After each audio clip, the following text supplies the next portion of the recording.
देश की आन बान और शान का प्रतीक राष्ट्रीय ध्वज आज से कोटा रेलवे स्टेशन की भी शान बढ़ाएगा। रेलवे स्टेशन के बाहर मंडल रेल प्रबंधक कार्यालय के सामने इस झंडे को करीब 100 फीट की ऊंचाई पर एक स्मारक की सहायता से स्थापित कर दिया गया है। करीब 10 लाख रुपए की लागत से तैयार हुए स्मारक का आज कोटा बूंदी सांसद ओम बिरला ने फीता काट का उद्घाटन किया। इस दौरान मंडल रेल प्रबंधक जोशी सहित कई रेलवे अधिकारी मौजूद रहे।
रेलवे जंक्शन पर स्थित डिजिटल रेल म्यूजिक का भी उद्घाटन किया।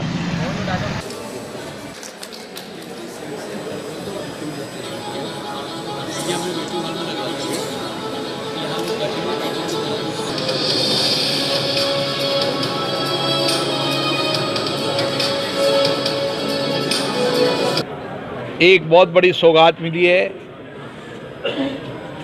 हमारी आन बान और शान का प्रतीक, शौर्य का प्रतीक हमारा तिरंगा झंडा कोटा रेलवे स्टेशन पे 100 फीट ऊंचाई पर 20 बाई 30 फीट का ये अपने आप में ये तिरंगा झंडा हमें हमारी देश की शौर्य को याद दिलाता रहेगा।